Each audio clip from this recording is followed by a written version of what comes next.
Math 6, Quarter 2, Week 8, Lesson 3. Multiplication of integers.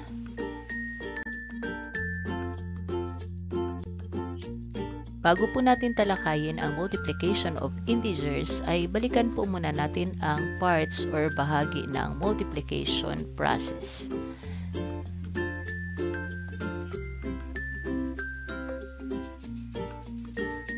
So, ang negative 4 ay tinatawag nating multiplicand. Ang negative 1 ay tinatawag nating multiplier. At ang kanyang sagot ay tinatawag nating product.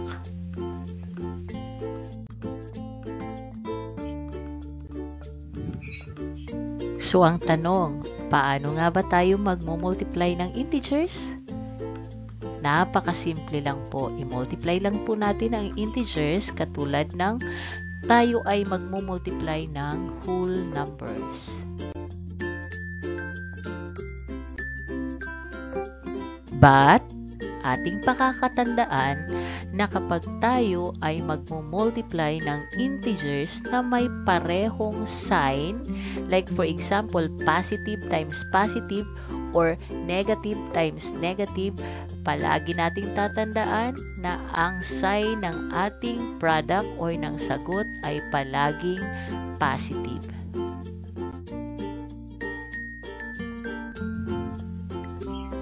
For example, positive 4 times positive 1. So, i-multiply lang po natin ang integers katulad ng tayo ay magmumultiply ng whole numbers. 4 times 1 is equal to 4.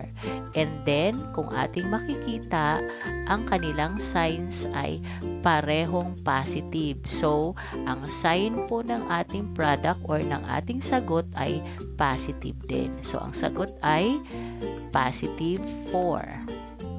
Isa pang example, negative 5 times negative 3. So, i-multiply lang po natin ang 5 times 3 is equal to 15.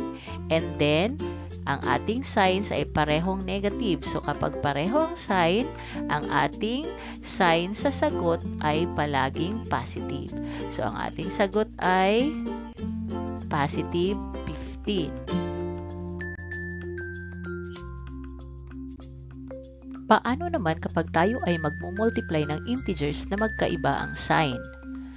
Ating pakakatandaan na kapag tayo ay magmumultiply ng integers na magkaiba ang sign, ang palaging sign sa magiging product ay always negative or positive times negative is always negative.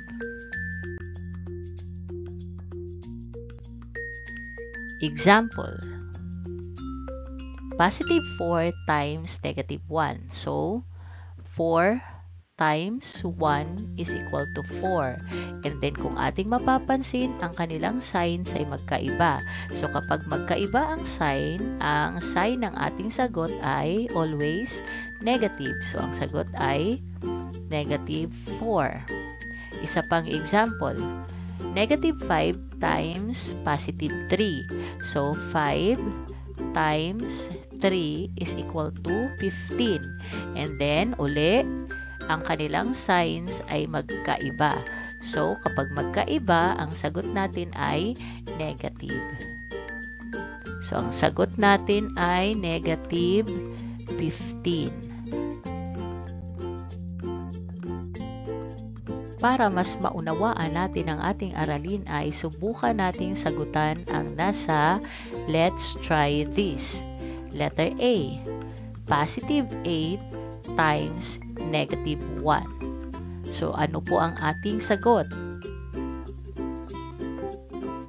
Okay, so 8 times 1 is equal to 8.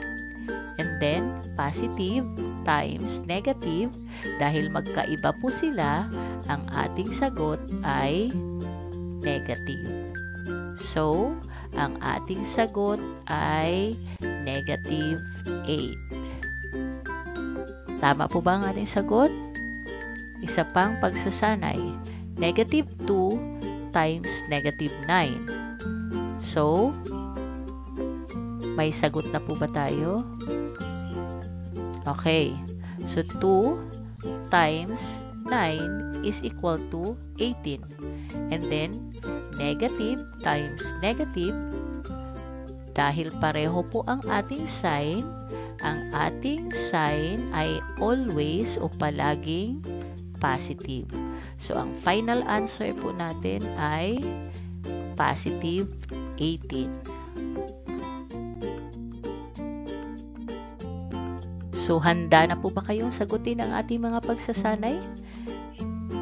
Subukang sagutin ang activity number 3.